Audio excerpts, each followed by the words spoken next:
Mom, help me. My daughter, who should have been happily married, reached out to me one day, her voice shaking as she pleaded. When I asked what was wrong, she explained that her husband and his mother had jetted off on an overseas trip, leaving my daughter severely injured from an accident, alone and unattended. Enraged, I hurried to the hospital, where I was met with the sight of my daughter transformed beyond recognition. A week later, her husband called, cheerfully talking about the souvenirs they had purchased, to which I coldly replied, "We're in the middle of our daughter's funeral." "What?" He'll only be laughing for a little while longer. Now, it's time for revenge.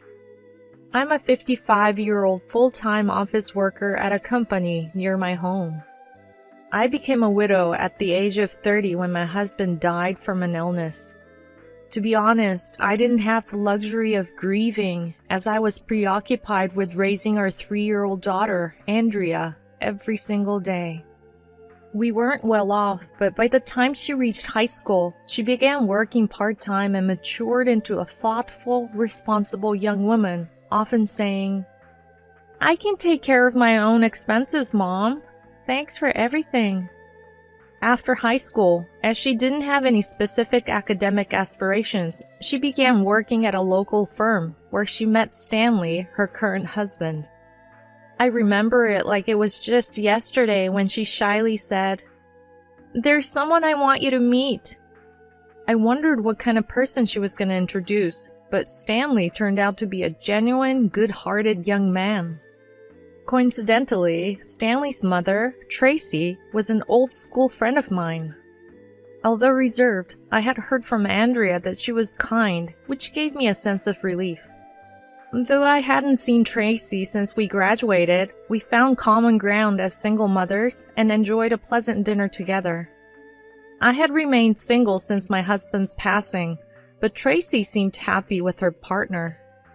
A few months later, Andrea was married, radiating pure happiness. During the initial days of her married life, I would sometimes instinctively cook for her.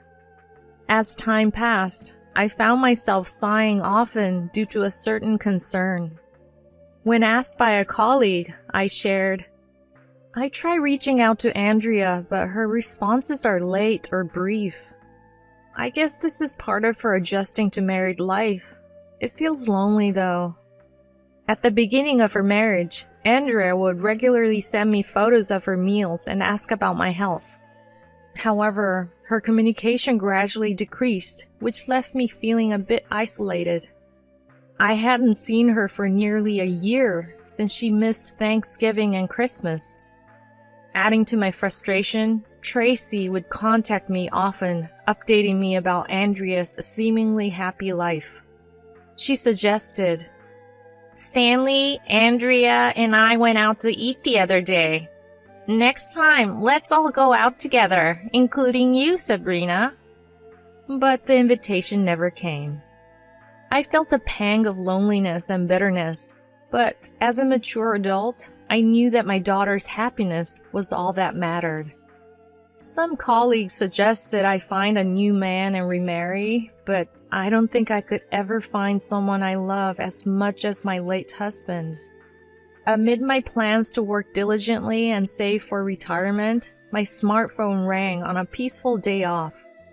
Seeing my daughter's name on the screen, my heart leapt with joy. In stark contrast to my buoyant voice when I picked up, my daughter's trembling voice said, "Mom, help me." Something serious must have happened, and I was on the verge of tears. After hearing a brief explanation from my daughter, I immediately rushed to a certain location. As I rode in the taxi, I struggled to contain my anger. My daughter lay alone in her hospital bed, looking miserable. "What on earth happened to you, sweetie? Why are you in such a state?" She had been the victim of a hit and run. Her arm and leg were both broken, and she had also hit her head. Her leg was particularly concerning, and it was uncertain if she would ever walk again. After a long absence, my daughter was unrecognizable. Her hair and skin were dull, and she was alarmingly thin. The sight of her broke my heart. Was what you told me over the phone true? At my words, my daughter quietly nodded her head. Unbelievable! He left his wife in this state and went on a trip abroad with his mother? Unlike her hot-headed mother, my daughter started to speak calmly.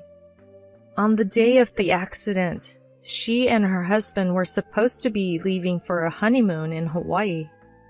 Backed by the support of their colleagues, they were going to go on a slightly delayed honeymoon. But when she had the accident that day, she thought the trip would obviously be called off. However, Stanley had said something shocking. It's unfortunate, but the cancellation fees for the flight and hotel would be a waste. So I'll just go and enjoy myself. She was shocked at his words. Are you seriously going to our honeymoon alone? At her words, he said, I didn't mention this, but my mother is joining the trip. We've booked the same flight and hotel and plan to surprise you there. My daughter was appalled. You're taking your mother on our honeymoon? She then asked me, I mean, how crazy is that? I'm glad I didn't go on such a trip. At my daughter's indignant words, her husband snorted in laughter. Well, I'll at least buy you a souvenir. Don't tell anyone at work about the accident. They'll think I'm a terrible person. Let's say the accident happened the day we returned from Hawaii. You should let your mother know. Oh, I guess there's no need to worry about that. He left the room laughing loudly, and she lost all contact with him afterwards. When I asked, why couldn't you rely on me? She said, they made me believe you were always troubled by me. I'm sorry for reaching out to you today. I couldn't understand what she meant. After learning about the state of her married life, I found myself in tears in her hospital room. Ah, those jerks! How dare they treat my daughter this way? I will never forgive them. On this day, I swore revenge. Several days later, my son-in-law rang on my daughter's phone. Hello? Hawaii is amazing, Andrea. I don't want to come back. It's a shame you couldn't join. I got you a souvenir, so forgive me. He laughingly said on the other end of the line. Can you keep it down? I'm her mother. Must be nice, huh? To be on a vacation while she was suffering. Is this Andrea's mother? He sounded taken aback that I had answered my daughter's phone. I took a deep breath and said, She's passed away. We're in the middle of her funeral now. What? Upon hearing his seemingly pleased voice, I hung up the phone. The following day, my son-in-law, looking visibly uncomfortable, and his mother, Tracy, paid a visit to my home. I invited them in with a piercing glare. Photographs of my late husband and daughter adorned the altar. Stanley collapsed into tears at the sight of the picture. I'm sorry. I didn't think things would end up like this. She told me it was okay to go. I was furious at his blatant lie that he had gone to Hawaii because my daughter had told him to. In sync with him, Tracy said, Yes, why didn't you tell us such an important thing? I didn't get any contact either. To which I coldly retorted, But you went to Hawaii with them, didn't you? There's no point in reaching out to you. Are you stupid or something? Stanley, my daughter has shared everything with me. She must have felt so abandoned. Poor thing. After the hit and run, her so-called dependable husband went off on a ludicrous trip with his mother. Reacting to my words, he tutted and uttered something outrageous. I'm sorry about that. I'm swamped with work and can't really grieve for Andrea. Would you mind looking after her grave from now on? His absurd demand caught me off guard. I'd like to ask you the same. Wouldn't you feel better if you took care of her grave? Tracy chimed in. As if to say that this was the end of our relationship, the two of them started to get ready to leave. So I said, Oh, I see. So that's how it is, huh? Well, she left a lot for me. She was a bit naive and left me as the beneficiary of her life insurance. Upon hearing my words, their faces went pale. What? Don't joke around. I'm her husband. The money should be mine. He yelled in a coarse, revolting tone. Tracy was also indignant. That's rather presumptuous of you, isn't it? Andrea was part of our family. It's rather selfish for you to claim the money just because you're her mother. Uh-huh, so that's your true colors. You were always scaring my daughter like that, weren't you? Poor girl. Stanley, you were with her at the office, controlling her every move. She must have been petrified. I had heard everything from my daughter. Everything was good after we got married. But as time passed, his controlling nature intensified. At home, he was always watching when I used my smartphone, and during work hours, he would take it away from me. She had told me that the messages I had sent were often deleted before she could read them. When I asked him what was written, he told me, it says, "Don't come home for Thanksgiving or Christmas. She pretty much hates you." Initially, she didn't believe it, but as I refrained from contacting her respecting her married life, she started thinking, maybe I regretted my actions deeply when I heard that. If I had known that, I would have visited her without hesitation. To add insult to injury, her mother-in-law Tracy, who lives nearby, would come to her house almost every day and complain about how poorly she did housework. She would say things like, "Your mother, she was a terrible woman who changed men like clothes when she was a student. Your father doesn't even know whose child you are. Tracy, you frequently reached out to me. Were all those communications nothing but lies? I've heard that you and Stanley physically abused my daughter. Is that true?" Stanley swore heavily, saying, Shut up already, you old hag. It's Andrea's fault for not listening to what my mom says. You're making it sound like I was violent towards her. All I did was make her listen, okay? Just hand over the money already. Your daughter was boring even after she got married. It was a mistake. As he laughed and admitted to his extreme control and violence, I stared at him and said, I can't give you the money because, in fact, she's still alive. I've moved her to another hospital. I'm not gonna tell you where, though. I wanted to see how you would react if I told you she was gone, but it was more disgusting than I thought. Furious at my words, Stanley said, What the? Have you lost your mind? Poor girl, she has a mad woman for a mother. Next to him, Tracy was chuckling, but I didn't care.